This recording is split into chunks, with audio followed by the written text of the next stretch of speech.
Welcome back to another episode of Kosher Money. This one is a bit different, so if you do not have a Jewish background, this episode may be a little bit more difficult to understand. We sat down once again with Rabbi Yosef Kushner from Lakewood, New Jersey to discuss everything there is to know, or lots of things there is to know, about Maaser, the mitzvah, the custom to give a tenth of your earnings straight to charity. What does it mean? Where does it come from? Is it a biblical commandment, a rabbinical commandment? We got into that. What are the benefits of doing it? A lot to learn in this week's episode. He is a blast. We had this episode on July 4th, so it's running a couple months later, and there were explosions in the background from the fireworks. I don't know if the microphone will pick it up, but it was a blast to listen to, and no pun intended. And yeah, if you have questions, if some of the language is a little bit difficult to understand, hit the comment section. I love when people ask questions and other listeners comment. It's awesome. This week's episode is sponsored by approvedfunding.com. Our friends over there can help you with mortgages, refinancing. I'm excited you'll hear more about Approved Funding in this week's episode, exactly from the mouth of Shmuel Shaiwitz, the president and CEO. And this week's episode is also sponsored by Kolel Chabad, kolchabad.org, doing magical things in Israel for the seniors there, for the poor families. Really awesome stuff. You'll hear about them more in this week's episode. But without further ado, I give you Rabbi Yosef Kushner. Being a Jew, awesome. Managing personal finances, not so awesome. Welcome to Kosher Money. Okay, another returning champion. Excited to be here with Rabbi Yosef Kushner on July 4th. Fireworks exploding outside while we get to the meat and bones of Maaser, right? I'm sure you do receive quite a bit of questions related to Maaser. For the audience that may not have listened to the first episode or are unfamiliar with what exactly Maaser is, what is it, where does it come from, and why are we doing a whole episode on it? Okay. Before I start, I want to just say that last time we mentioned the little Maaser, and I was blown away by the response. I got so much response. We spoke specifically about separating Maaser, having a separate bank account. I don't know if you remember, and I said for many reasons, halachically as well as pragmatically, it's better to separate the money. And I was so blown away by the response. I don't know how you get it out there, but you do. And it's a tremendously impactful service you do. So I was excited to come back here. Before we start, I want to just say something, because this is a little different than all your other podcasts. We're talking halacha here. This right here in Kosher Money, where all the magic happens, this is not a bis medrash. You understand? So I do give shir, but it needs to be in a bis medrash. This is not a bis medrash. I'm not giving a shir. So what that means is I'm not going to be going through the sugyas and the halachas and all the different opinions and the proofs and the weaknesses and the strengths. So if what I say is how I understand it and how I came out, and a lot of it's influenced by my father-in-law, Lchaim Miller, who's a Rav in Toronto, and if I say something and you have a different understanding or a different opinion, that's all good. Don't get excited. You can email me. We can have it out. Right. I do believe I'm right, and you might feel you're right. And that's all healthy. But I think it's important just to keep things clear for the clarity. And there's always clarity versus oversimplifying. You don't want to oversimplify. I'm going to do the best I can not to oversimplify, but it shouldn't come at the cost of clarity. And I wrote my book, Commerce and Shabbos. I was very, very like the top. It was the English. I kept the opinions to a minimum. I said this is the way it is, and that's the way I understood it. On the bottom, we have different things. So we're going to be we're discussing the top. We're just going straight to the point of how I understand it, and I hope I hope we could clear things up for people. Is that also a disclaimer of ask your local Orthodox rabbi? Absolutely. You should always ask. It's free. You might as well. Yeah. Right. Always ask your Orthodox. But I hope we could give a good background and good clarity, and maybe we even could be more like people who have questions they never thought of, right, and things like that. So to your question about Maaser, we find Maaser in the Torah. Maaser is a concept that's well known in the Torah, where you have to give a tenth specific industries, the agricultural industry in Eretz Yisrael, and animals. You have to give a tenth to the Levim. That concept is very specific, that you give from the gross. Now imagine a person has a field. He gives a tenth of his fruit for Maaser. A tenth of his fruit is much more than a tenth of his profit, because he has cost of goods, and he has labor and water and everything that goes into his field. But he gives a tenth. It's flat. It's very simple. We wouldn't be having a podcast about that, because it'd be rather you just know how to count, and then you're good to go. But we are not discussing any Maaser that's found in the Torah, in the Bible. We're talking about the current minig, the current custom, and we'll discuss where this came from, to give a tenth of all profit, all industries, no matter where you live. And that is not a gross. That's a net, and how much, and it doesn't make a difference what you do. Most people I know are not in agriculture right now. It used to be very big, and no matter what you do, whether in marketing or accounting or legal or real estate, nursing homes, whatever it is, a tenth of what you're taking home, there's a minig to give to tzedakah, and we'll just find tzedakah what the best we can. Now, where does that minig come from? Where does it come from? So, is it found in the Torah? The answer is no. Is it found in the Gemara? The answer is no. It's found in some Rishonim. They bring it down as a minig. Okay, now a minig is a minig.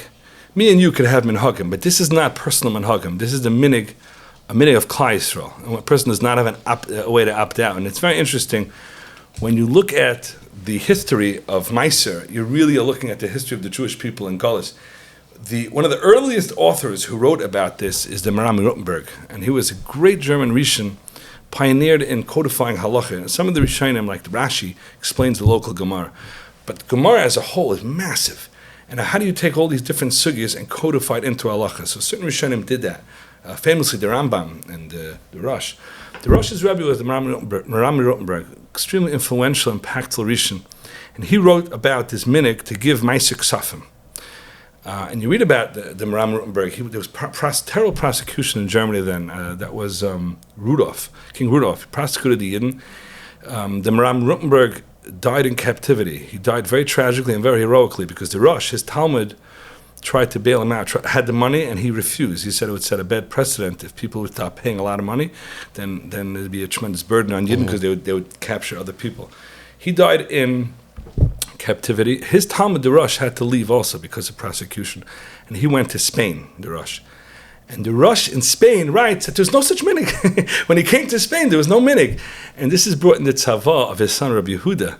He says the Rosh was machbir on his kids, that where we come from, there's a minig, we have to give my siksafim, right? Now, the Kushners are from Brisk, which is in Europe, and my wife's family, the Millers, are from Panovich. The Langers are not from Spain, are they? Poland and they're from Poland. Germany. I figure. America. Yeah, right. So me and you and many of Yidden that we know are from these parts of Europe, and we have this minig. Okay, we have this minig to about Sfardim. I think a lot of it became somewhat of a melting pot, and hopefully it caught on. It's a wonderful, wonderful minig, but we don't have an option to opt out. The Maram Rothenberg writes, "Ein levatel minig klal." It's a minig of Klal Yisrael. It's not our personal minig that we can pick and choose, or even families. Some families eat kibrach, some don't. Right? This is our custom. It's a beautiful custom, and according to most Rishonim, that's all it is. It's not a custom. Some shittas holds they're abundant, and the Gra writes maybe it's more than that, but. In Shulchan Aruch, when you go through it, you come out, it's a minig that we cannot be mevatel, and we don't want to be mevatel. It's a wonderful thing. So that's the history of the Jewish people in Maaser. So when the Gemara in Tainus, Daf Tes Amud Aleph, talks about Maaser and... Okay, great question. What are we talking about? Is that not a source? Right, great, okay. I'm happy you asked that, because I get a lot of confusion about that. There's two things, and I'm going to try to say this as clearly as I can. Every mitzvah in the Torah that you have to spend money, you have to spend, even if it means till a Maaser or a chaimish. Very similar to tzedakah, right? You open a Shulchan Aruch in the Ardei, it's in Reish Mem Tes, Reish Nun Aleph. How much should I give for tzedakah? a Maaser. Okay, now what does that mean? That means as follows. You're in your business. I'm just going to use it as an example. This is just an example. You're in your business, and you don't get a lot of phone. You're doing well, but you're not on the grid as one of these famous wealthy fellows, and you make a fortune of money. Okay, and you have a simcha coming up, and you just spend $2 million on a simcha. Okay, so instead of $2 million in your bank account, you right now have just a few $1,000s. Okay. Now it comes, someone knocks on the door, and now all of a sudden people find out you made a big, right?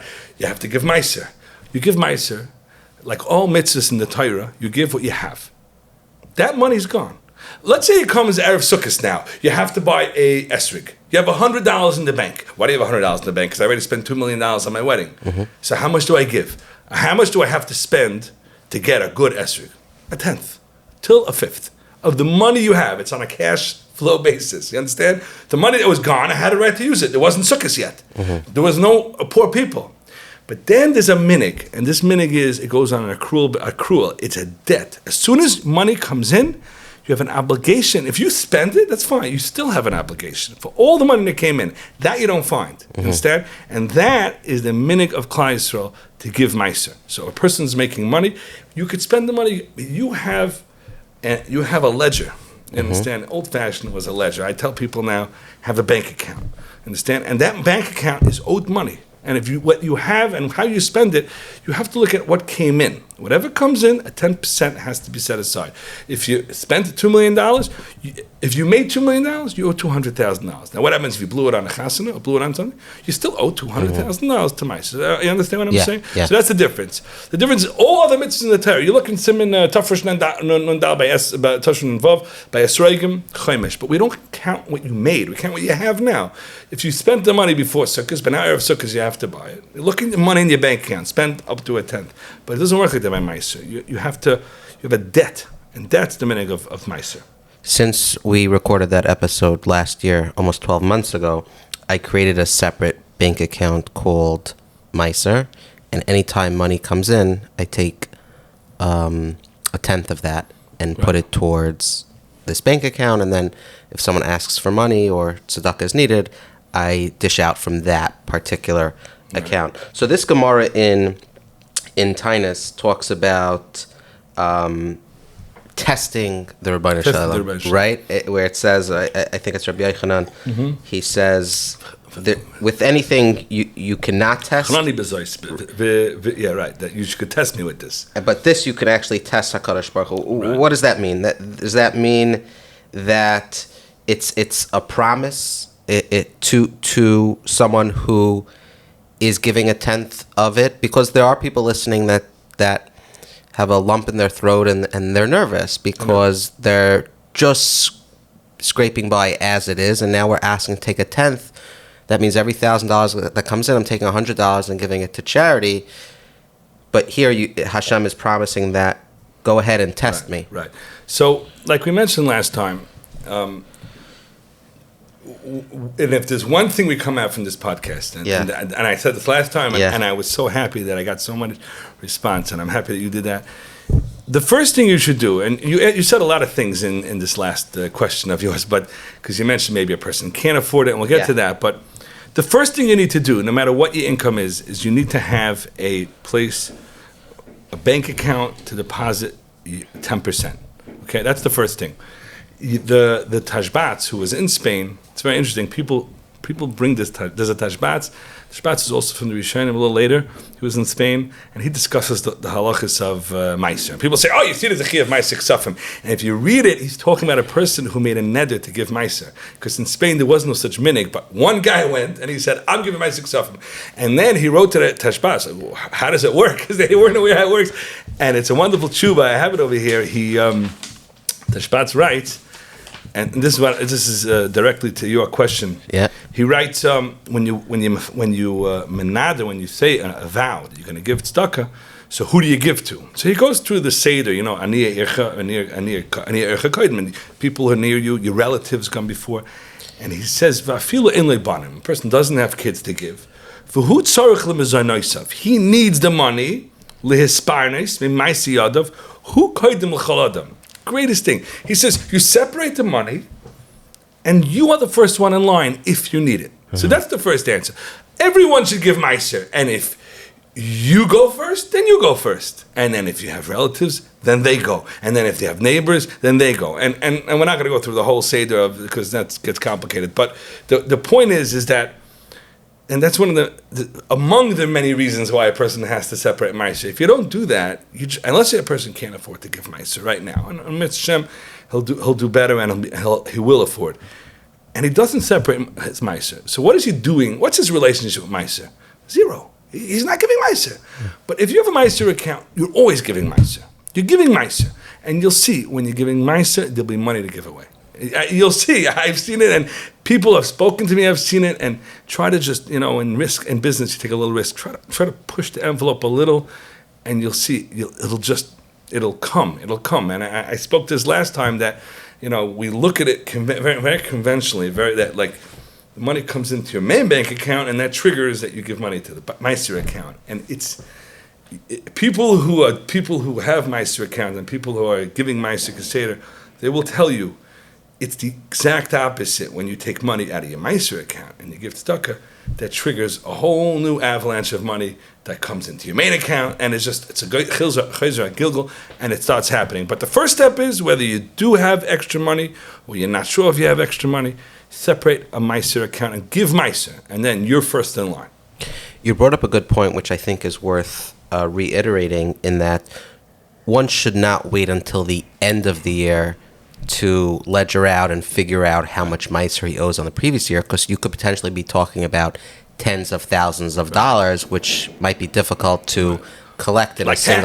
Like taxes. Yeah, taxes. People get walloped at the end of the year. And they're like, what am I going to do with this tax bill? Right. That's how it is. Even though they knew there's a tax bill coming. 100%. There's a very important concept. We'll get to the halachas of the concept, because it's going to be a lot of answers to a lot of your questions.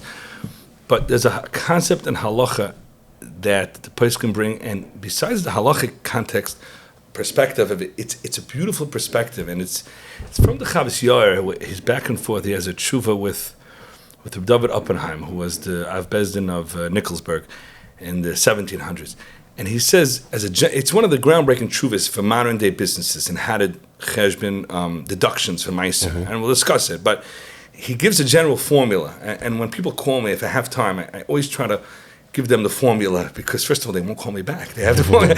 But more than that, if they don't know why it's like that, they don't know when the situation changing would change the halachas. It's important, I believe, to try to give a basic formula. So we're giving now a formula. How do you work with deductions and stuff? And that is that he says, "B'ma'aseh ksafim hu keshutev me'kadosh baruch hu."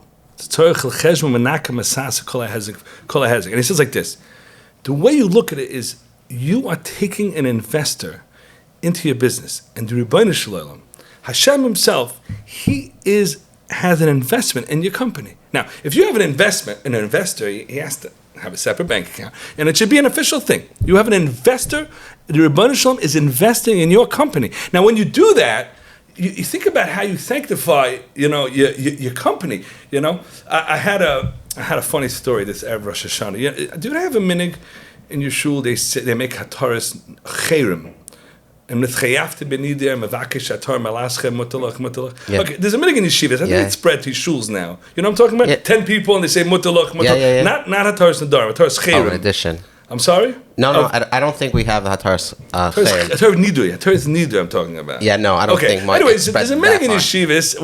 There's certain averis a person could do anything chayim in a shemaim, which means Hashem almost looks at him like, you're not part of the Jewish people, and that's not a good place to be. So on Erev Hashanah, a person's coming in front of the king. So we have this hataras nidui. It's a minig, and you get up, and like the whole shul sits around, and you always need 10 people at all time, because it's for chayim, 3 is not enough. You need 10, and you say in the chayafti ben nidui, if I'm mechuyev in excommunication, I want it to be broken, and everyone says mutalach. Okay, fine. This is what we do. Fine. So now it's a little awkward. Like sometimes 2 people get up at the same time. It's not really organized.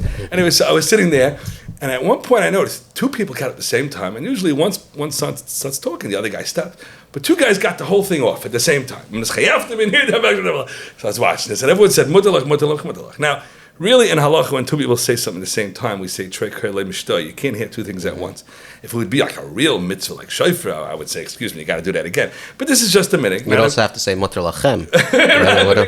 Right. So I saw this happening, and I didn't say anything. It's just a minute. I'm not gonna rock the boat. Everyone, But then someone came over to me, and he says, "Did you see?" Two people said at the same time. I said, "Yeah, I noticed that." So this guy says, "Is that okay?" So I said, once you're asking, I don't think it's very okay. I don't think two people can do this at once. You know what I mean? If no, we do it like wholesale. We don't do it like you got to do it one at a time. So I think both of them didn't work because no one heard either one. So I see he runs over to one of the guys and he like slips him back in. He's like, you got to do it again. So the guy did it again. So then that was it. So then I asked him, I said, the other guy is also no good, right? So he's like, no. I invest money with this guy. I cannot have him in Lchaim. And you see what happens? If you have someone who invests with someone, he's invested. Right. I can't have this guy in Lchaim. What do I have to do with the other guy, right? No, not in a bad way. It's just, he was looking out for him, Right. And if we could take the Rebbeinu Shalom into our business, into our income, think about that, like sometimes Chalila, there could be a kitrig. A kitrig means like something bad that the malachim, something comes up. The Rebbeinu Shalom, excuse me, this is my business. Right. The Rebbeinu Shalom's like, I'm invested in this business. Right. Pick on someone else. So imagine the siyat dishma you could have, and we'll discuss the halachas about it because he's not even so much coming with tzad hashkaf. He's coming with tzad how a person should look at the expenses. How a person should look at it. Right. So you think about like I don't know if there's any questions, but a person has a business and it does very well and it makes money, and he keeps it in the business. And then, unfortunately, things change and he loses the money. And now he has a question, does he have to give Maaser on the money he made, right? And you think about it practically like you have an investor. Imagine you have an investor and you gave distributions, what's it called? Stock dividends. You gave dividends, right? Imagine Apple gives dividends. And then they have a terrible downturn. They call the money back. The money's by the investor. That's exactly how it is. If you didn't give it out, then the investors don't get. Then the Maaser doesn't get. And that's what the Poskim say. That's what the Poskim say. They work lahalacha like this. You have a shutif. If you gave Maaser, means you took it and you put it in the bank. Your investor has the money. There's no capital calls with the Rebbeinu Shalom. You understand? He's helping enough. So it's a good frame of reference. It's a good place to start. You understand? When you have questions about taxes and expenses and all these type of things, you have an investor. When the investors get money and you get money, the Rebbeinu Shalom gets money. If not, run your business. Run it like a machine and make money. And when you do, the Rebbeinu Shalom gets his 10%. Or up to 5%. I'm loving the fireworks in the background. Right. It just, anu ratzim v'heim ratzim, and we're here popping fireworks inside. And to your point about having an investor, I was talking to a friend and he said he's an 80% majority owner in the business, working every day, and he has 20% silent partner that's just he's reaping benefit from it. And he said people come over to me like, what do you need that 20% guy? And we're just buy him out. You don't need him. And he says, no, every time he goes to shul davening for Parnasa, he's davening for me too. Yes, I'm an investor in his tefillas. So it works I had both a guy ways. call me. I had someone call me about. There was a big gadol in Eretz Yisrael who was nifta. I'm not going to say a name because it's negated family, but a big gadol in Eretz Yisrael, daily Yisrael was nifta. And this person called me. He said, and this guy is a very, very big, very wealthy person. And I've been helping him with Shabbos from the start. I'd like to think that, this person, mysterious nefesh, closes business on Shabbos. He is so big now. And he called me. He said, I went to this gadol, and I told him I wanted to be a partner with me because I want siyat d'shma. And I gave him, I said, you're a partner. And he gets distributions. And now he was nifter. He's like, do I have to start tracking down all the children that they were yerished that X percent, whatever that is, And that was his question. And I said, that's a beautiful, I didn't know people do that. He's like, yeah, I have investments all over, all Rosh Hashivas. They're investors with me. Isn't that a great question? Beautiful. But that's a great concept. But that's not a new concept. The original concept is what the Chavaz Yair says. All Maaser is like that. The Rebbeinu Shalom is our partner in our business. In there's something called Kli Kodesh. People, they want to go into holy work. If you have a business and you're giving Maaser, I believe you're in Kli Kodesh.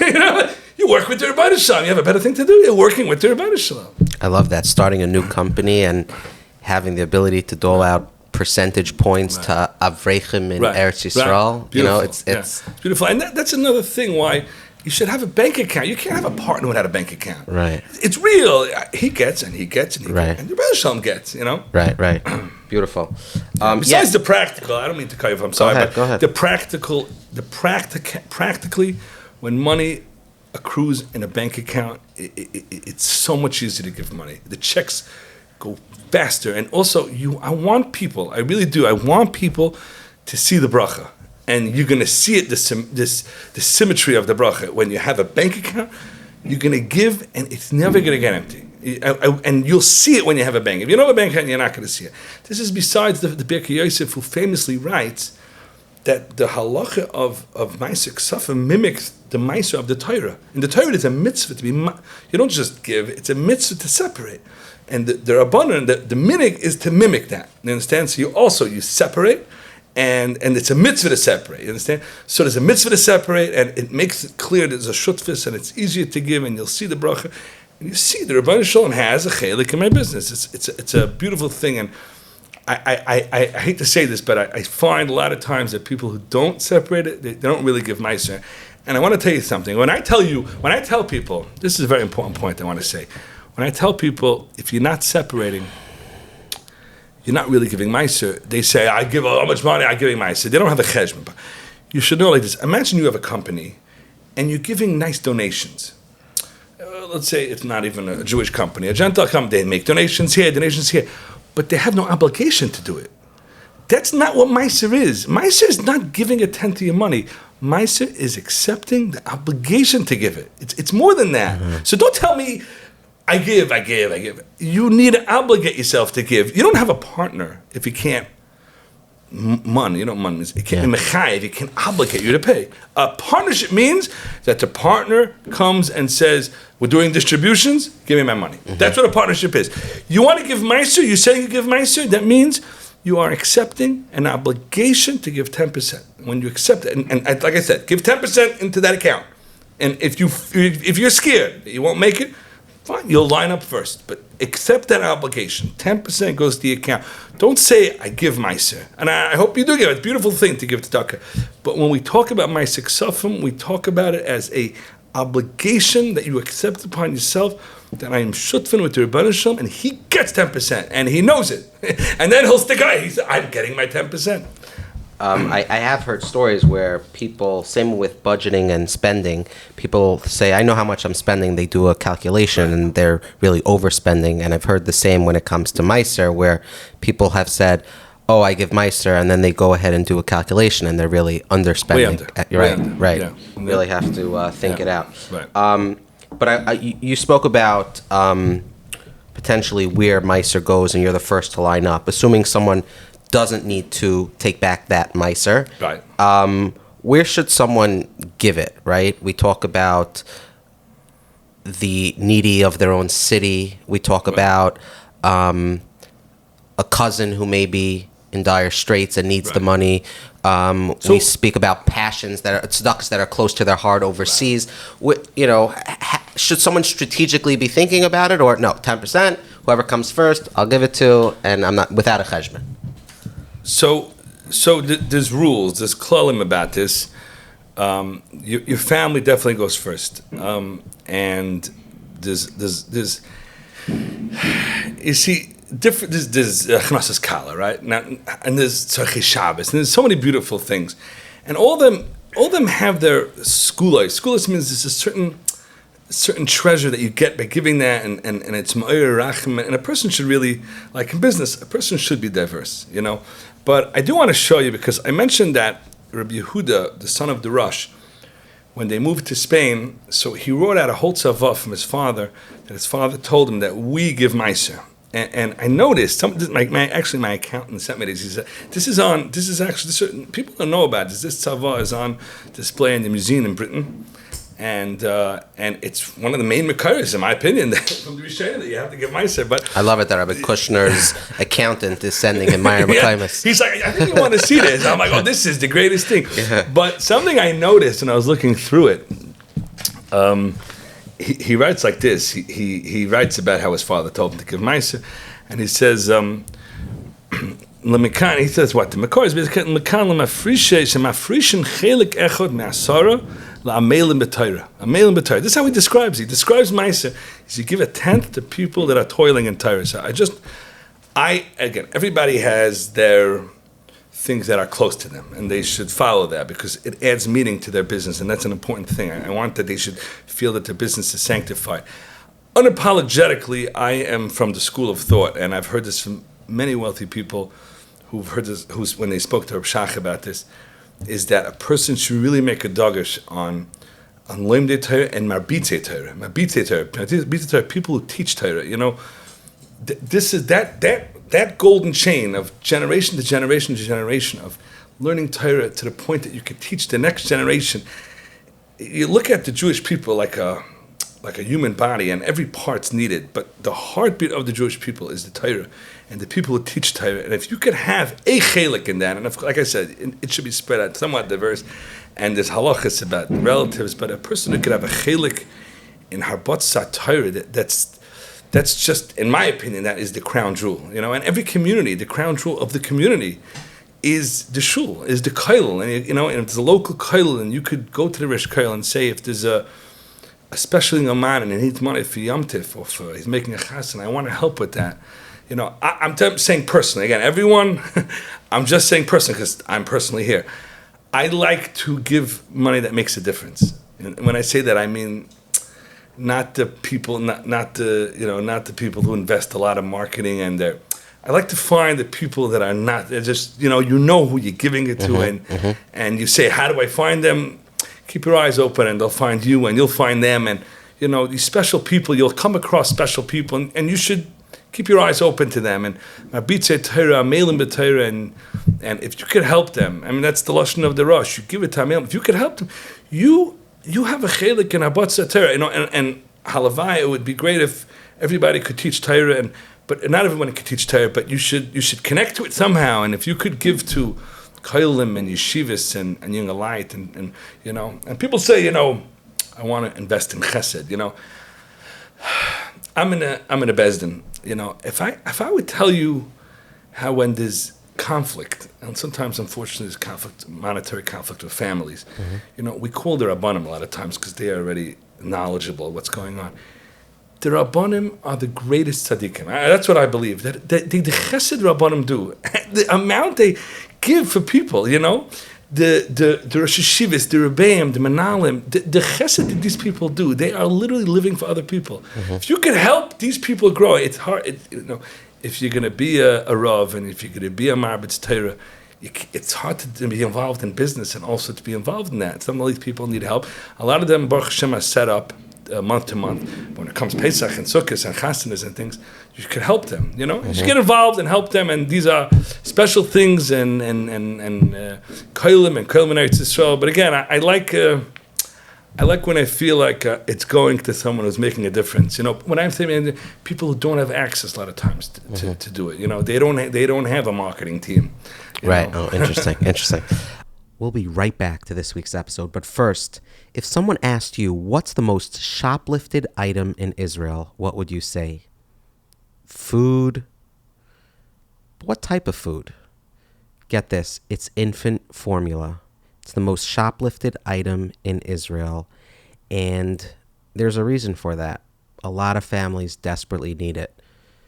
And there's one organization that's teaming up with the Team of Israel, or the team at Kol Chabad is teaming up with Israel, and they're creating a national program. They now have, they sent it to me, 3,150 families have begun getting free baby formula, and there are a lot more families that need this program. So if you could donate $10, 10 shekel, $100, the money goes a long way, and it goes to people in need. Kol Chabad actually called us up. Someone had listened. They weren't even Jewish. And granted, our episode is geared more towards Jews, but we have listeners from all over. They heard the episode, and they donated upwards of $5,000 to $10,000. I didn't get the exact amount, but we're talking thousands and thousands of dollars just because of an ad that ran on this show, and that money goes directly to the people in need. So baby formulas, when kids were stuck in hospitals and they couldn't go to camp. Kol Chabad is there. They bring the fun and the activities to the hospitals. They're doing so many things to help people in need, whether it's money, smiles, food, you name it. They're there. If you're in Israel, I highly recommend you go check them out. I'm excited for the next time I'm going to be in Eretz Yisrael to Israel, so I can visit Kol Chabad and see it up close and personal. So thank you so much. Head over to kolchabad.org. There might even be kolchabad.org/kosher money. One or the other. Hit the show notes. You'll click there and you'll learn more about them, and try to give a donation. Even if you, can only give $5, $1, it goes a long way. You can do a recurring donation, $18, $36, 100 shekel, whatever the exchange rate. Your exchange for that money is a real mitzvah, a real good deed, and you should have the blessing to always be on the giving side. And now back to this week's episode. So let's talk some practical questions. I did ask on my WhatsApp status, and I wanted people to submit questions, and I fielded a bunch, and you sent in a bunch that people have been asking you. In no specific order. For those that do have a business, they're involved in a corporation, an LLC, the way it works with taxes is even if you're taking $100,000 home, but your business profited $200,000, even if the next year you invest that money back into the business, you'll be taxed on $200,000. Does it work the same with regards to Maaser, or is it really what you put in your pocket, regardless of what the business has? I like to simplify it that if there would be an investor, would he get a distribution? I know it sounds like I'm oversimplifying, but it's a very simple thing. When you would shoot out money to the investor and he takes that money, now you should know when the investor has to pay income tax, we take that off. Basically, all the money that comes into the pockets of the investors, minus the taxes they have to pay on that income, that also is Mechuyev Maaser. That's also Mechuyev Maaser, and that's in my mind the simplest way how to do it. Right. So in this case, he would not be getting a distribution. So in this case, he's taking home $100,000. He's taking home $100,000. A person goes and a person buys. If we simplify business to a grocery, he sells a milk. He buys milk for $1. He sells it for $2. Takes his $2. He just made $1, right? But he takes his $2 and he buys more milk, right? And he keeps and he's growing, right? You can't be giving Maaser every time you make $1, And if it would be like that, you'd have to have, an accountant, a Maaser accountant. I don't know if there's such a thing even. So we have to look at it practically. The business is making money. You didn't take it out yet, and if the investor wouldn't take it, then neither does Maaser get it. And again, this is the very, very broad general rules that I'm seeing in the Chavos Yair. I see this. Shem Zalman says these words as well, that you'd look at it like a shutfis, and that's the way I understand it. That when you take money out, you also have to give Maaser. But with that said, it's not. Sometimes you take money out, and it goes back like a 1031 in real estate. You're familiar with 1031s in real estate? I've heard it. Okay. I'd like to be more familiar with 1031s, but that's for another episode. A person buys a building for $1 million, and he sits on it for 50 years. Eventually, he might sell it for $10 million or $20 million, and he's about to get whacked with a massive tax bill, and that's the worst. So what he does is you could take the $10 million and not take it, and you fold it into another real estate deal. And that's a very big question. So now what happens? Now, practically speaking, it's very difficult to give Maaser when there's no cash flow. You understand? But essentially... It's also hard to pay your bills, but that's a separate question. Right. No, but there is cash flow. Meaning the next business is also maybe making money, but the $10 million cash flow is not there. Right. So Maaser is $1 million. It's just not here. My father-in-law holds, technically, you just took the money. It's two different investments. It's not the case of leaving money in a business. Real estate, each investment is a separate business, each LLC, right? It's a separate business. Each one works differently. You look at it, gets its own financing, its own terms, its own pro forma, right? Technically, you just monetized. You monetize the building. Now, before you monetize, let's just be clear because I really skipped a step. You buy a building for $1 million, now it's worth $10 million. You mechuyev Maaser. So you don't give Maaser until you monetize. So as long as it's in the, when I was a kid, we used to have like a few stocks, right? And we used to call up to hear where the stock is. And when I want money, we'd be like, oh, you made money. And my mother always says, you don't make money until you sell. It can go down tomorrow. You make money when you buy low and you sell high. But when you buy low and it goes up, you didn't make money. And so why is the building any different? The building's not different. But when you monetize, means you sold it. Now you just decided, instead of taking cash, you essentially rolled it into another investment. That's called monetization. You understand? So in that case, he should give Maaser. Now he should only invest $9 million into the next building and take that $1 million. But he can't, because he's hit with the full tax bill unless everything's rolled in. But we got to pay. I'm trying to find liquidity to pay the Maaser. Right. So I actually spoke to my father and I told him. I said, in my opinion, if you have a shutfis, this is a little complicated why it's like that, but we see this musik.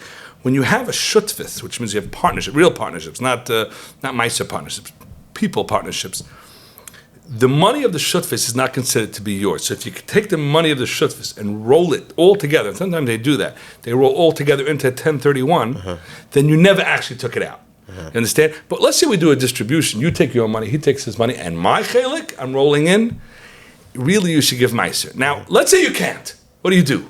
So this is a very important thing, and I've heard this many times, and I found this in Lchaim Sefer. I heard this many times from my father-in-law.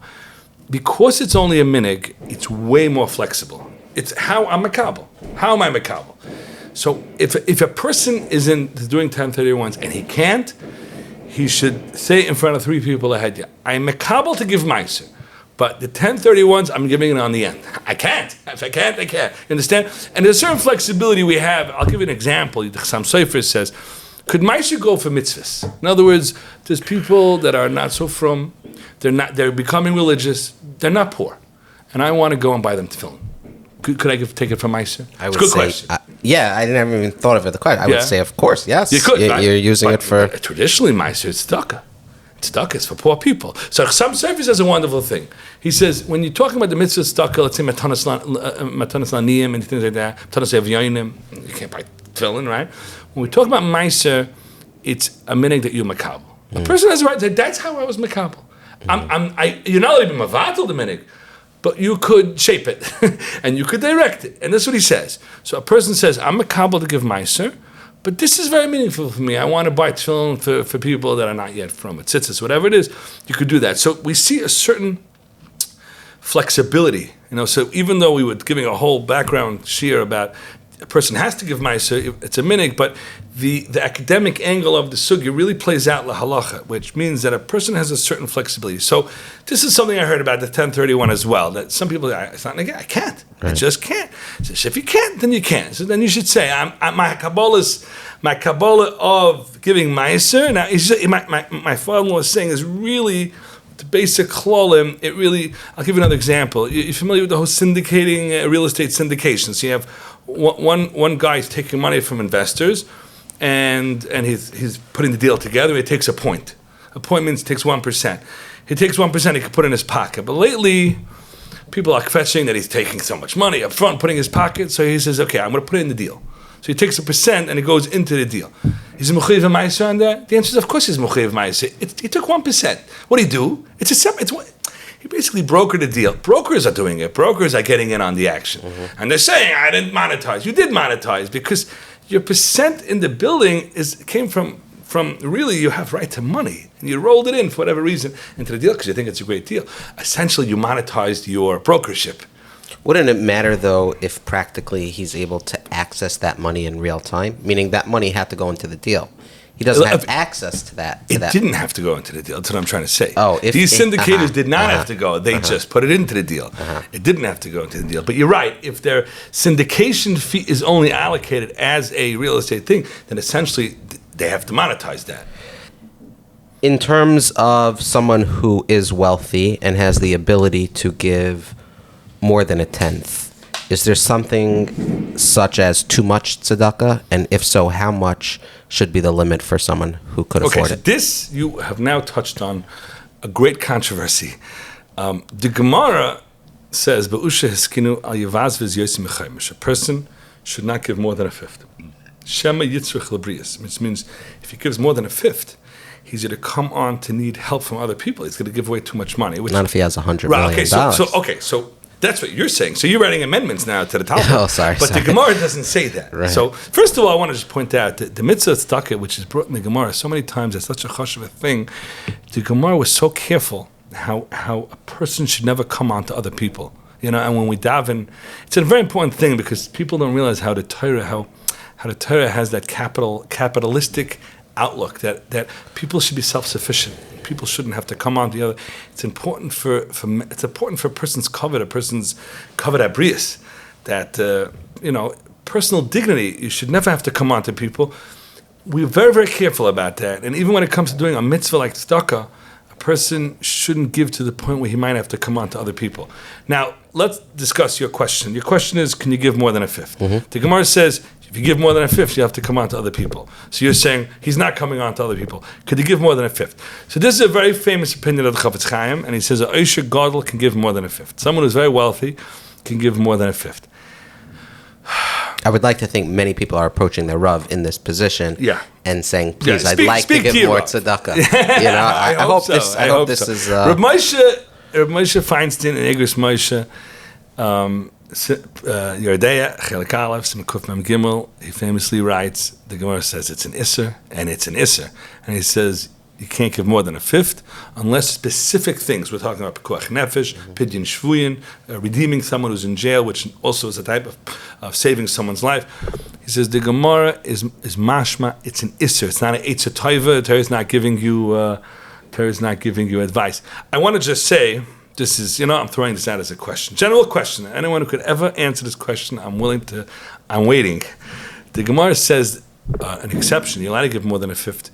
A person's allowed to give more than a fifth when he's at his deathbed, because then he doesn't need the money. As the Gemara says. So the Gemara says, Mar Ukva, give more than a fifth. So the Gemara says, how did Ukva? Mar Ukva was a Nasi Shal Yisrael. How did Ukva give more than a fifth? So the Gemara says, B'shas Misa, you're allowed to give more than a fifth. So I once was by someone, a big gadol in Eretz Yisrael, and I said, I have a riddle. The Gemara says, Mar Ukva gave more than a fifth when he was dying, and only was allowed to do it because he was dying. The Gemara says, Baba Kama, Ma'id Cotton, Tazayin Amid Beis, Ma'ukva was a Nasi Shal Yisrael. It's a halacha psuka. A Nasi has to be very wealthy.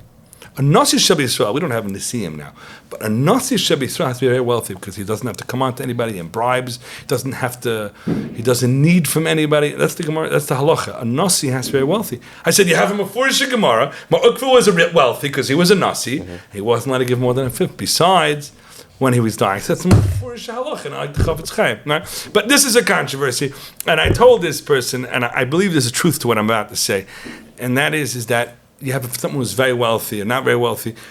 It should give an amount, like fifth. What's a fifth? Depends how much money you make. But we don't want people not to work. And imagine it says you should give 50%. At some point, and this is why, and this is my capitalistic, my capital inclined self-talking, is that it's not healthy you're not going to go to work at some point. You're only giving 40%. They're not going to, how much money is the IRS allowed to garnish? If they only allowed to garnish 20%. Because you know why they say? More than 20%, the guy's not going to work. And then we get nothing. And that's, in a sense, that's also it doesn't mean dollars and cents. We want you to continue working, you understand? So this is controversial, and the Chavetz Chaim says you can, and Moshe says it has to be specifically for things like Pekuach Nefesh and Pidyon Shvuyin. But if everyone would give a chaimish, that even only a chaimish, not even more than that, I think that would be wonderful. Are there things that are possibly deductible, meaning we talk about gross versus net? Someone has to pay for life insurance. Is that his expense that's is counted in before or after he takes Maaser? I've had people call me and they have a very... They kind of feel this whole thing, it doesn't make... There's no symmetry. But basically this was the point someone called, and he was like... He was disturbed to the point where I said, I'll check on you. I'll call headquarters. I called my father on Torah. He's like, this is the way it is. But basically he was saying this. He's saying... If I accept health insurance, it's a similar point to your question. If I accept health insurance from my company, I take home less money. Then I give Maaser from what I take home, but now I don't have to pay health insurance. if I take health insurance personally, I take home more money. But then I don't have a deduction for my health insurance. Good question. And my shver said, yeah, that's how it is. There's always sometimes, that's how it is. What you take home, you take home. So you want to build it all into, there's a wonderful Aruch HaShulchan that I found, and I showed it to people, and they're like, it doesn't make sense. He says that when you're going, I think I have it here, Misha Nosa Baderech, Yochel Lenakois, Mikol Masha Ochel Vishosa. And a person's going on a business trip, yeah, or even not, he has business, they go out to eat for a business meeting. They spend a fortune of money, okay? Now, they take home less money. They're sitting and eating. So if they wouldn't, they'd be sitting and eating in their home. It's not free either. So now their whole cheshbon gets thrown awry because really I try to give people a formula. The whole formula just went out the window because then I have to start figuring out, was it really for my business? It was, right? It's a funny thing. And anyone who has access to an Aruch HaShulchan, one of the great poskim in Europe, in recent Europe, before the Muhammad from Reish Mem Tes of Zion, he says, a person goes on a business trip, all his food gets deducted. And I was thinking, you know what? A person goes on his business trip, he expenses his food. Does the investors have a taina? I don't think so. Do you think the investors could take him to court or business and say, what's going on? He's eating on the company account. So this goes with our theory that Maaser is they're just partners. They agreed to wait online, Let me see if I brought it. All right, anyway, we don't have it in the office because, like I said, this is not a bismedish. But if you look into them in your day, in Reish Mem Tes of Zion, you'll see the Shulchan says that the food and drink get deducted, and then your cheshbon Maaser, which is really helpful because I like to give a formula. I don't think, if we're going to get too complicated, I don't think it'll be helpful. I think it would be counterproductive. People just throw the whole thing away. I'm looking at a lot of these questions, and I'm using your formula. There you go. I can't ask him that. I know the answer. What happens, it says here, what happens if a person makes money in one business, but then at the same time loses money in a different business? That's a very good question. So here we got to look. So here it gets very controversial. So we answered about if you make money and one kufa and then you lose money, so then it depends on when you did the dividends, when you did the distribution. It's as simple as that. And I believe the Chavis Yosef, Shah Ephraim, they say that. But the Chavis Yosef, which is, again, I believe is like the father of modern deductions, written in the 1700s, he extends it to Asik B'yayin, Asik B'tua, which essentially means you have an investment in real estate and you have a law firm. And that's right. Or you could have two separate businesses and you invest in a property and it doubles, and you invest in a property and it gets wiped out. Mm-hmm. So now you have a question. He says you just combine it. It's called my businesses. That's what he says. There are those that take umbrage about that. So again, you have what to base it on. And I like that the symmetry exists. But this is controversial. That's already controversial because when you look at really practically, when you make money in business A, those investors do get the money. And business B, unfortunately, gets wiped out. And business A has a seat by the table called Maaser, and it's going to money. So he says, no, you don't look at it like that.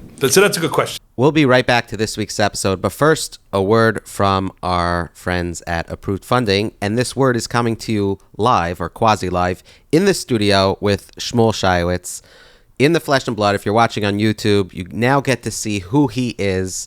Shmuel, tell us a little bit about Approved Funding, and I have a question related to this week's episode. Well, thank you for having me. It's a pleasure to be here. You guys really have an amazing studio, so it's a pleasure to be part of this process and this this podcast with you. My name is Shmuel Shaiwitz. I've been in the real estate and mortgage business for over 20 years, and I've been through a lot of markets, highs and lows, and it's something that I pride myself in being a very good advocate to people. And I realized early on in my career that a lot of people don't have the necessary hand-holding and guidance in this industry. So I really took it as a passion project to make sure that people really are given the right guidance along the way to be able to accomplish all of their real estate and really mortgage objectives. You talk a lot about discipline and how it applies to charity and in other facets of your life. Can you educate the audience a little bit about why that's so important? So it's a great question. It's a great topic, and I'm glad you guys are really focusing on it with a specific episode. And what we see is that nobody really wants a mortgage. They want the house. They want the certain things that a home brings with a quality of life and financial opportunities and freedom and growth, community and whatever it may entail. Nobody wants the mortgage. So part of the mortgage and part of what I do to help people integrate that mortgage into their life is the budgeting and the discipline of knowing that what they can qualify for, what they could afford, and also preparing themselves for the day-to-day payments. The whole Maaser notion, the whole notion of, from a frum perspective, putting aside the money that needs to go towards the Maaser and it gets taken off the top is a tremendous opportunity for people to say, where else in my financial day-to-day, where else within my budget can I look to incorporate the same discipline and the same mechanism to be able to build wealth and maximize the equity in my home. So that's a great springboard for me to be able to talk to people who are already fiscally disciplined and put aside the money towards Maaser and other things is a great conversation. And it branches off into people prepaying their mortgage because they round up their payments, or people saying, well, can I afford this? How do I budget myself? Where do I cut? And is this the right home for me? Should I be refinancing? All those things piggyback off of the discipline to be able to know how your payments work and how your monthly expenses are handled. So my monthly mortgage payment, taxes, everything included, is about $3,350 a month, but I round up to $3,500. When people call you up and say, hey, am I doing the right thing? What do you usually tell them? So as a good answer, I would say it really depends. My answer is always going to be it depends on the circumstance. It depends on the individual's particular specific unique situation. So I would need to know more from you in terms of what other bills, liabilities you have, what your goals are in towards doing that. A lot of people just say it's easy to round up, which is great. Absent anything else, if a person is completely debt-free, sure, why not? But at the same time, can you use that money? With Maaser, that money's going towards Maaser. That's something that needs to be taken off the top. Mm-hmm. But with rounding up for mortgage, the money's going to the bank. So if somebody says, well, I know that if I pay extra, my 29-year balance or 28 years remaining will be shortened by 6 months, 12 months, a year or two. Right.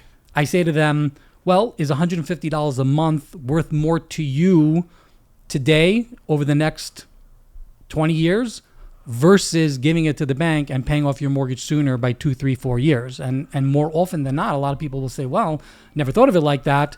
Yes, I do have other expenses that I should be paying first. I have other debts. But even if somebody has no other debts, I would say, well, could you take the $1,800 a year and invest it in a stock, a mutual fund, something, a bond that would be doing better for you versus the mortgage?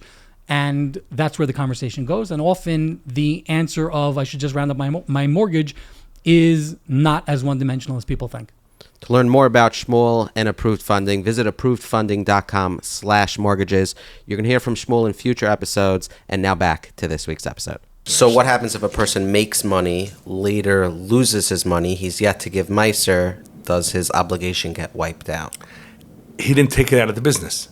He didn't take it out of the business, or... Is he an employee that took money and lost it? I guess let's talk about both. Let's say he's employee really doesn't have a lot of questions because an employee's taking home a salary. So he takes home a salary. Every time he takes home a salary, that's it. Yeah, he has something. But then he loses his job, and then he has no money left. Okay. Meaning, so he had an investor in his employment, and now he doesn't have employment. But no one gets that money back. The investor got his money. So he still owes the Maaser even though he has no paycheck coming in now. Well, then he doesn't have an investment anymore. But when the money came in, it should have been diverted. 90 to him, 10. And that money, you can't start rating. Now, again, there's money in the Maaser account. You could line up. Right. That money is not exclusive to someone else. It could be yours. But you can't cancel the Maaser account. What other applications, what other questions are you posed that... There's also a whole slew of residential questions. People, Baruch Hashem, in today's day and age, they support son-in-laws in Kailo. And they want to know if they could take Maaser. And that's a good question. And then the other question I get, and I get this more from the other side, from the son-in-laws, and they're in Kaila, and they want to know, and they're getting money from their father-in-law if they have to take Maaser. And what if the father-in-law says, "Are you out of your mind? I already Maasered that money. It's double taxation." Sure. Right? It's interesting, my father-in-law. I called him not so recently, a little while back, because I had this young man. He wanted to know if he has to take Maaser. And he told me the most interesting formula, and I said, "Did I understand what you said?" And this is what he said. I'm going to tell you what he said. He said like this. He said, "You should know that there's something called bnei beisoy, that asaymich al shulchanoi. And we're using the shulchan, a table, as a metaphor. The people in your family, they rely on you, and you have children, and you give them money, and when your children of your house don't give Maaser." And you don't take, that's not considered Maaser. You don't take Maaser what you support your kids. Because this is one house. This is our money. And I know you say it's your money, you're the father, but it's our money. It's the house's money, okay? Mm-hmm. So when the kids take money and they go to the pizza shop, they're not taking Maaser. And I'm not counting it for Maaser, understand? So he said a very fascinating thing. He said, when your daughter gets married, you could look at it two ways. And they say this by Sheva Brachas. So now we didn't lose a daughter, we got a son-in-law right now. He said that you could look at it like that. Your daughter, your house expanded, and they're saymich al shulchana, which means they're eating from your table. Mm-hmm. And it's not in a literal sense. Well, sometimes it is literally, but you're including them in your house. He said, you don't take off Maaser. And then they don't take off Maaser, because they're not receiving outside support. They're father. It's like your kid. It's like your kid. But if you do take off, you could do it either way. You could take off Maaser and say, "No, listen, my daughter left the house. It was good knowing you, and we should, come visit. But my daughter and my son-in-law are now, they are on their own. But I want to help him, so I'm going to give as a non-member of the house. Mm-hmm. I'm extending support, and therefore I'm taking Maaser. This is a Talmud Chacham that needs help. I'm going to help him because he's learning in Kail, and he needs help to make it month to month." Okay. So you're using. I'm going to give Maaser. Your Maaser money. I'm going to give my Maaser. I'm going to take it from my Maaser account and give it to them. Now, as soon as I do that, I identify them as a foreign matter to this house. Right. Then they have to take Maaser. Sure. They're receiving money from someone who it's not just they're eating from their fridge anymore, from my fridge. They're separate. So he basically said like this: you could take a deduction, but then they have to take a deduction. So it's important that the couple in Eretz Yisrael knows where that money is coming from. I know, and I asked this guy, his father-in-law is a very wealthy guy, and I asked him, I said, "Do you know what your father-in-law does?" And he's like, "No." I'm like, "Are you going to find out?" He's like, "No." Not a chance. I'm asking him. He's like, "This is not my business." Sounds like in that situation, he should just give the Maaser, be mafia, right? And everyone will be fine. But this is a very interesting thing, and this, I believe, is the first time I'm repeating this psak publicly. It's a very interesting psak. He said it can go either way, but if you are saving money because you're kind of taking it from your Maaser account, you're costing them money. They have to take Maaser on that. That's a common shiloh. Sometimes it's gifts. Gifts is a famous question. The Yosef Aimitz says that the minig, again, this is minhagim. Because it's minhagim, it's somewhat flexible, and it's impossible to slug me up because it's how you know. He says Maaser is on money. It's not on gifts. You understand? When you get a gift, it's not something that you gotta watch. You gotta chasum. You don't start taking it to an appraiser and start giving Maaser. Gift certificate to Eichler's. That sounds like a svarm, and you just choose. I don't. Is it redeemable for money? Probably not. Probably not. No. Right. So in that case, it would not be. It would not be. Right. Exactly. So it's really on. It's really only on money. Now, sometimes, and Moshe has a case where a person who was giving money to his son-in-law, and his son-in-law was Maaser, and he said the father-in-law can have a hakpada. And again, this comes into our previous discussion. I'm paying your rent. You understand? Now, what's going to happen? You're going to give Maaser? What are you going to do? I'm going to have to basically give you more. Mm-hmm. So I'm giving to you tonight. This goes for rent. Now, there's different ways how to understand it. You could look at it almost like that money's rent. I'm not giving you money. I'm paying you rent. Right. So it's like a non-monetized gift. When you really lock it, I'm buying you a car. So you're a person, you have a right to choose your own car. So here's the money, and this is how much it would cost. How much does it cost? Okay, here's the money. Uh-huh. So is that a monetized gift or a non-monetized gift? So if I'm giving it to you for a car, and if you wouldn't use it for a car, I'd be makbid. Right. And I get this many times that people get, from older relatives. They got a gift, and it was kind of earmarked for something. But if you have the lateral flexibility not to use it for that, then you have a liquid gift. But if it's like no, it has to go for that. So then you could look at it like I bought you that car, and then it's not a liquid gift. If someone were to get a bond by the bar mitzvah of $1,000 and it matures in 30 years to $1,500, whatever it is, they would have to give a tenth when they receive that bond, and then I don't think so. I don't think it's a good question. You can't buy stuff with that, right? No. You have to. No, okay, so then it's unless it has monetary value. Right. So that goes into our discussion that when you monetize, when you get a piece of real estate, when you sell it and whatever you got from that, that's what you give Maaser on. One question we get a lot is tuition, and practically anyone I ask, I get a different answer in terms of... Really? No, not necessarily our rabbanim, but how people are doing it. How people themselves are looking at it. Right. Are they taking tuition? Some say yes on this, but not on that. The dinner bill, I do because it's extra, and, there's no concrete answer out there. If you were to ask 10 people, I think you would get multiple different answers. Because there's a lot of different variable of cases. Mm-hmm. Rabbi Moshe lays down a very clear premise how he looks at it, and I think by and large it's accepted, and that is a person has to put his kids in school. And I should have mentioned this. Anytime you have some obligation out of the parameters of the terms of Maaser, then you can't count Maaser. So let's say I have a mitzvah to give matanos l'avyanim, and that's a mitzvah on us on Purim to give money to the poor, a certain amount, machzah shekel, whatever it is, that you can't use Maaser. Maaser is money that would have gone to your pocket. That's a very basic idea. When you have an obligation to give, that's not Maaser. Maaser means so.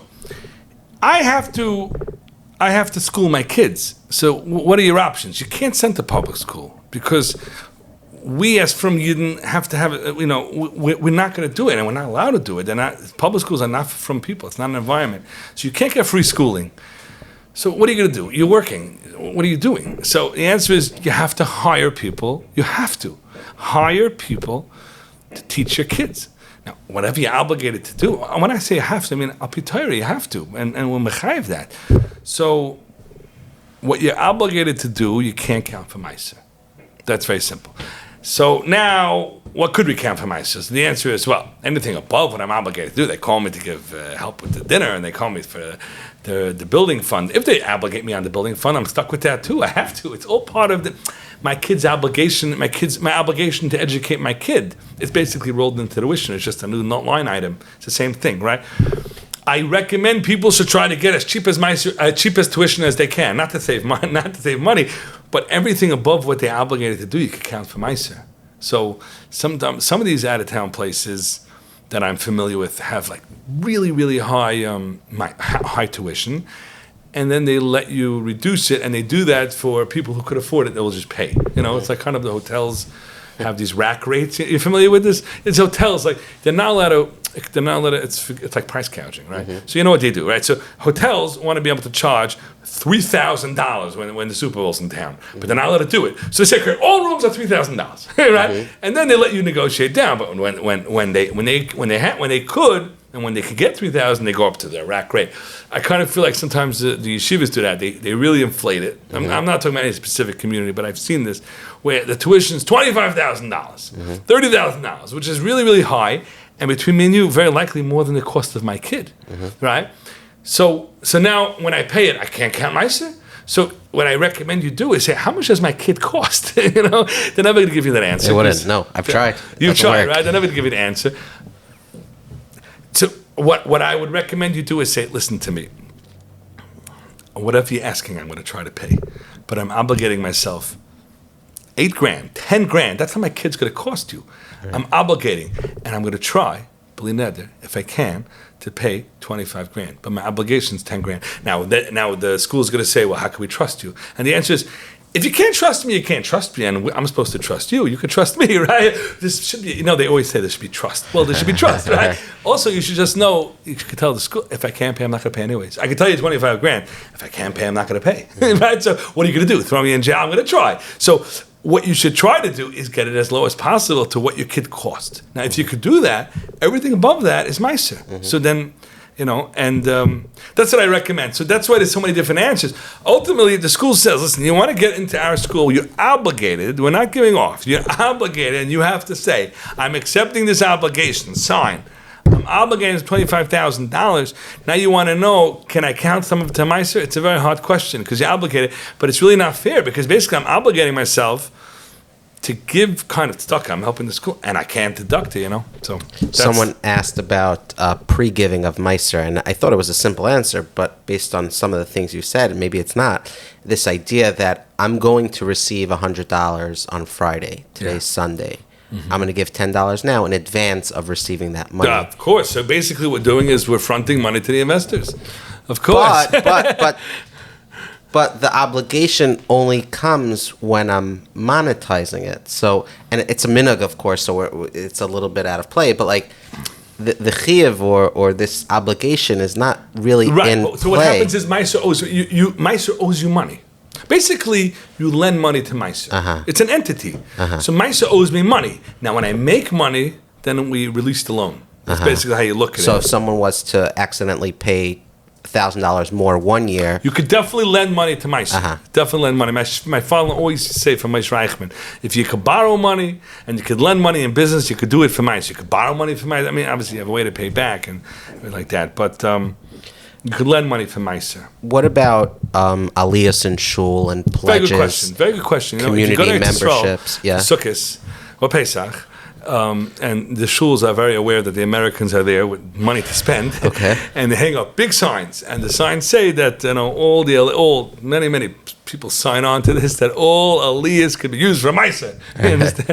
It's an interesting psak, but it's niskabel. That's the way it is. What basically what we're saying is, when you get an aliyah and you pledge money, essentially you're pledging money, and you're happy to pledge the money. And as a freebie, they throw in an aliyah, but there's a lot of people that are knowing that these type of things, they do count Maaser for aliyahs and things like that. What about a kiddush in shul, which you're partaking from, and you're going to benefit from? Now we're stretching. Kiddush, no, because there's a shul sponsorship. Sponsor shal shuddas for $150. It's a Sudas mitzvah. I mean, what's happening here? Sudas mitzvah, we're making kiddush.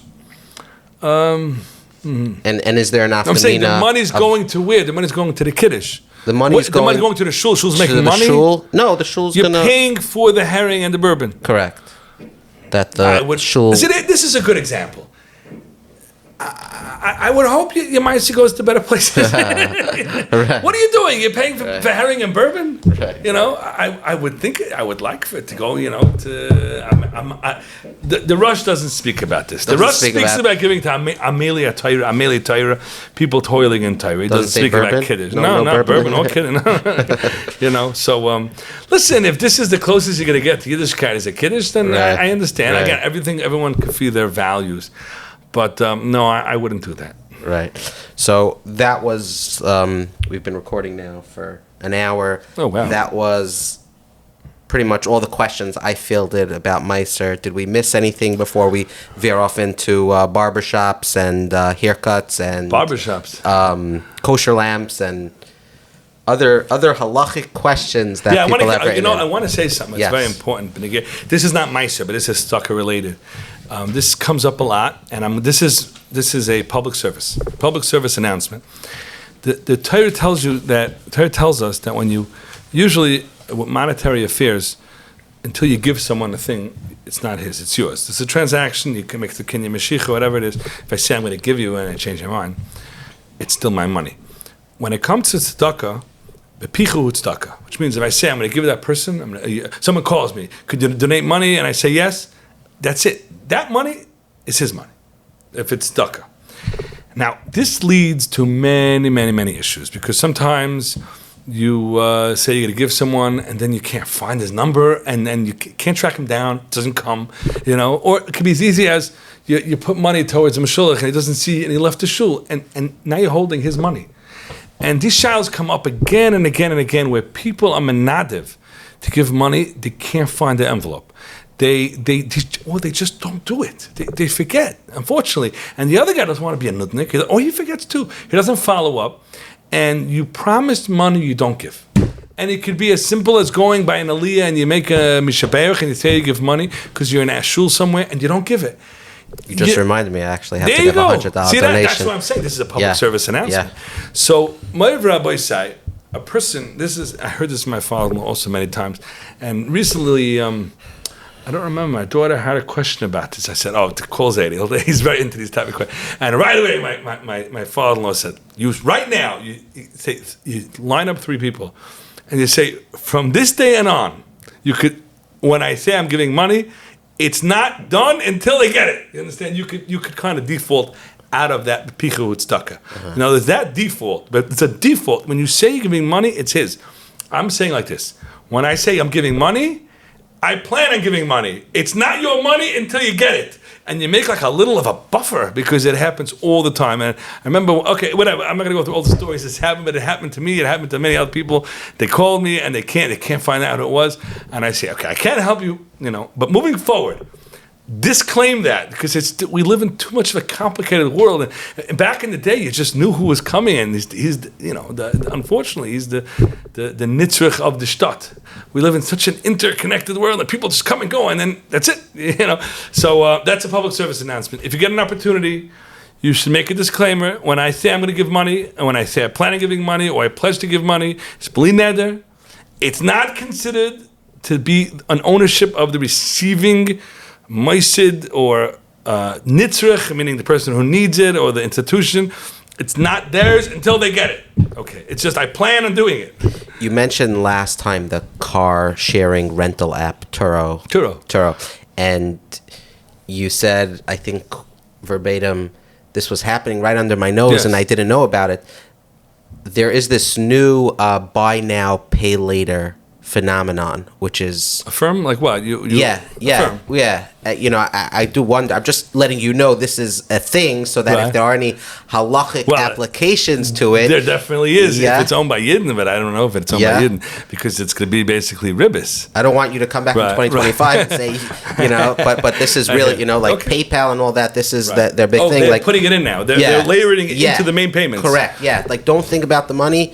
You'll give us the money in 6 months. Oh, if you don't pay, you'll end up paying a lot more. But you're going to have to bring other people who are more of the budgeters to recommend if that's a good idea. No, only spend money you have. Correct. It's a terrible idea. I'll tell you that. But there might be halachic applications. There might be halachic applications because there might be ribbis and other things. The new book. Right. And we will put your link to your Shabbos and Commerce book. Okay, thank you. In the link, and we'll put your email address. Okay. Feel free to email Rabbi Kushner all your questions, whether it relates to Maaser or not. I did want to go through a couple of other things. I know the kosher lamp was a big one for us last time, and we just stuck it in. Yes. And the same way I want to stick in, when someone walks into a barber shop, what are a few things that they should keep in mind? Because no one in yeshiva ever hears from their Rebbe.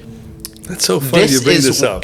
Bring it up because it's something I want to tell you something. Yeah. I want to tell you something. It's the funniest thing you bring this up because this is like my thing in shul. Unfortunately, sometimes people come from different communities, and I'm not blaming any other communities. And are you talking about payas? And they're completely. It's like a style. It used to be back in the day. Actually, self-conscious. We'll have to blur my payas. Back in the day, people that were balding, there was like the big weave. The spider weave. It looks like you're being close. But now it's like you just go clean, right? Which we're not weighing in on that look right now. This is not. But what we are saying is that you have to be able to hold the hair. It's yochel litfos. And now we'll start parsing what that is.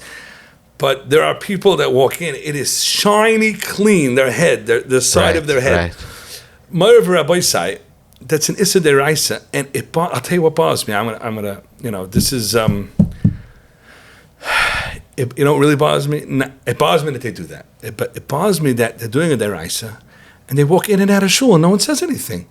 That really what bothers me. That's what bothers me.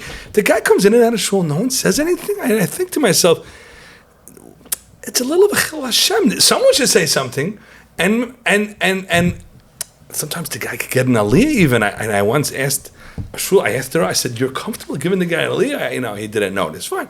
So I sometimes do go over to people, and I try not to be confrontational. And I say, listen, I don't know. Quietly. Quietly. Yeah. I say, I don't know who you are, and you don't know who I am. And they're like, I know who you are. You're Kushner. I say, okay, fine. You know who I am. I don't know who you are. I don't know anything about you, and I have no problem with you, and I love you. And I want to just tell you something. What you're doing is pashtus, which means, according to the main standards of how we understand it, you're shaving too close. Being over it's a deraisa. I said, and I'm not judging you, but I just felt it wouldn't be right if you come to shul and leave shul. No one says that. So I'm saying, I'm not telling you what to do, and I'm not here. People get very sensitive. I just didn't feel it was right that no one should say something, and that because it bothers me. Imagine this on a practical level. Imagine your father has a certain hakpada, a certain something he's makbid on. It's very important to him. Let's say how a person has to behave in the house, and then one of the kids just completely flaunts it. It's inappropriate for the other kids to say, in front of daddy, in front of your father, you don't do that. And that's what I feel like, and it bothers me. And I'm not talking about, everyone has their challenges, right? But this bothers me. That guy's walking in and out of shul, no one says anything. Every shul has to have someone appointed who knows, and I'm not saying I do it in the best way, but no one else is willing to do it. So if no one else, I do it. And I say, listen, I'm not here to judge you, but I felt it wasn't right that no one should say something. So I'm saying something. If you can, leave a little. Just leave a little, to the point that it's even a shaila, then I won't say anything. Right. Next time they come back, they have these Festus sideburns. Positive effect. I wanted to get back to the kosher lamp because we randomly spoke about it last time, yes.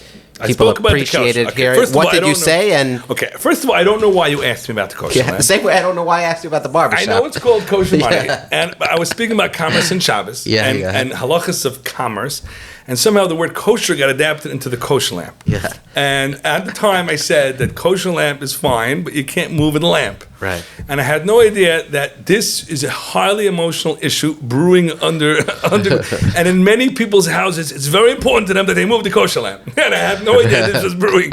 You understand? And that's one of the main things. So I'm going to speak about this now. The Gemara says you can't move a candle. Okay. There's a question about a ner, a lamp. Okay, a lamp might be a keli. Why a candle is not a keli?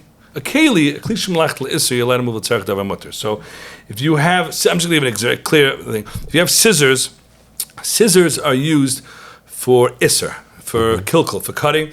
So scissors are muktzah. Scissors muktzah. Now, let's say you're allowed to use the scissor because you have ices and there's no words, and you can open it to eat it on Shabbos. Are you allowed to use it with the scissors? The answer is yes. It's a klishim lach l'isser, using l'tzarech davar mutter. There's a big question. Why is a candle not a keli? And it'll be much less of a muktzah. And this is a mystery. The Rishonim say it's not clear why it's like that, but a candle is considered muktzah gufa, you can't move it. Now, does a bulb have the same halacha? Now, that's controversial. Reb Moshe has different shuvas, and in one of the shuvas, he seems to say that you can move a bulb and a lamp and things like that. And in certain shuvas, he says you shouldn't. Okay. I believe the minig in Klal Yisrael is standard minig, unless you're a Talmud or a Moshe and you heard he said you could do it. Yes, there are people who say for Reb Moshe that you could do it. There's one shuva he says you shouldn't, and there's one shuva that says you could. There are people who say they thought for Moshe you could do it, and if you're from those people, then I'm not talking to you. I understand that. But the vast, vast majority of Klal Yisrael does not move flashlights. And if you're from those people, I'm just saying you shouldn't move your kosher lamp. That's all I'm saying. I don't mean to get into the controversy, and families were splitting up about this, and I didn't know about this. Right. This whole thing was one of those controversies that was like undertone, and then it blew up, and I get so much very emotional mail about this. No, I kicked a hornet's nest. That's awesome. Yeah. What are, let's spend the last couple of minutes just talking about some of the questions you feel that L'Toiles Rabbim, you think it's important for people to know. We spoke about barbershops and kosher lamps, and we did a whole episode here on Maaser. But And I do know I did search your name on the podcast apps you've done with the VAD. Yeah, the VAD. You right. have a The Beis podcast Havad. there, the Beis The Beis Havad, Havad, yeah. which is amazing. You know what? We discussed. I'm going to say something. Yeah. We discussed formulas. I'm going to give everyone. I get a lot of questions, and it's impossible to go through the specifics of each one because each question. I'm talking about Kosher Mishpat, people dealing in intermonetary questions, but I want to give a formula, which I think is a very important formula. I've said this once. I thought you were going to baby formula. No, That was a the formula. question. No. Yeah. I want to give a formula people could take home. It's a recipe, yeah, and it's an important one, and you should ask yourself, this is going on in your life. You know, a lot of times, and especially in today's business world, and whatever you do, there's a lot of overlap in people's money. An example, if you're a real estate manager, you have money going through this account that you're managing. It's someone else's money. It's the owner of the building, and there's certain discretionary things you have about how you and how you spend that money, and whatever business you do. If you're in marketing, you have a certain leeway how to spend this money and how to charge it and things like that. If you're a builder, you're charging him for the cost plus. And then there's a lot of questions because you get it on sale and you don't forward the sale to him because this is the norm. I worked hard. I went through dance deals. I didn't have to, so I did it to save my own money. And these type of questions. I want to just give a recipe that people should know. When you find yourself in any monetary dealings with someone else, and you have 18 reasons why what you're doing is 100% okay. And people call me and they ask the shah and they start explaining and they start justifying why what they're doing is okay. And this is only the one question to ask them. It's okay, yeah? You have a right to do it? Okay, so tell him. Tell him. And they won't tell him. They won't tell the other guy what they're doing. And you know why? Because the other guy won't be masking. They're hiding it from him. And can I give an example? I'm going to give an example. Because this happened a little while back. You have a manager who's managing someone's real estate, and he has the utilities. He's in charge of paying the utilities in the real estate. The way he does it, he pays it on his credit card. But these commercial accounts, they charge 2% extra if you put it on a credit card, because these are massive bills. Now, he's getting points. His points is about 1.2%. It's a net loss. Mm-hmm. But he's paying with the owner of the building's account. You understand? So the owner of the building has rent going into an account. He's managing it. The utilities come. It could be $20,000, $30,000 a month, right? He puts it on his card. He gets $20,000, $30,000 a month of points. And then he pays it. That guy just lost 2%. So it came up in a conversation. I said, you know what? If I owned that building, I'd have a problem with what you're doing. First, at least let that guy have his credit card. I said, you could pay it straight with a wire. You could pay it ACH. You could pay it. There won't be a 2% fee. He's like, yeah, but I'm the manager and I have a right to do it. I said, you do have a right to do it? Okay, good. So then tell him. Nah, I won't tell him. I'm just telling you this. If you won't tell him, it's usually because all your justification will go out the window. Because it's his money. He has a right to say, you know what? The laws of Kosher Mishpat are negotiable. But you got to negotiate. You could say, I won't be a manager if you don't let me do it. And he has the right to say, fine, I'll find a new manager. Or he has the right to say, fine, I'll do it. But he can't negotiate what he doesn't know. And that's not fair. And this happens in so many different cases. So we are now giving right here, in the Kosher Money room, the golden rule of interpersonal Kosher Mishpat things. Because I know the laws are so complicated, but how do you know when you have a question? You know when you have a question when you're doing something that's important that the guy on the other side of the table won't know. It usually means you're stealing. That's what it usually means. It usually means stealing, because as soon as you'll find out, it'll be like, what in the world? What do you mean, what in the world? You just told me 18 reasons. Start listing off the reasons. I'll say, jump on the lake. I'm not masking to do this. This is a negotiation. I'm not masking. So that's a golden rule. I'm telling the Lchaim, in interpersonal, in almost any business you have, there's going to be things, people have leeway. People trust you, and they're not going to audit everything, and they're not going to audit every bill. And it leads to a situation where justification happens. Whatever you want to feel you're doing right, I give you full credit that you're doing right. But just let the guy know. That's it. Okay, that's how we end, my Rabbi. Another explosive, pun intended, episode with Rabbi Yosef Kushner. Thank you very much. All right. Time flies. I can't believe it was so fast. Yeah, it was 1 hour and 20. Wow. All right. Very good. Send Zavi my best. Yes, I will. Can I give you anything for the road? No. It's on fine. And that's a wrap. Another episode of Kosher Money is in the books. We hope you enjoyed. If you enjoyed, stop what you're doing. Call up your mother and say, Ma, this episode is fire. If you don't want to do that, that's fine. Head to YouTube, like the video, subscribe to our channel, leave a comment. If you're listening on a podcast and you're not really one of those people who leave a review, leave it anyway. It's free and it helps us. It helps us, it helps our sponsors, it helps get this information into the hands of more people or into the ears. Thank you to Approved Funding. Thank you to Kol Chabad. We couldn't do it without you. I'm excited about next episode, and I'm excited about the next season. I'm excited about the next decade of Kosher Money. If you're just joining us for the first time, Living Lchaim has many shows. Inspiration for the Nation, That's an Issue. Really cool upcoming series on not just mental health, but therapy. Oh, I said too much. We'll see you next time. I'm Eli Langer, and peace. Living Lchaim.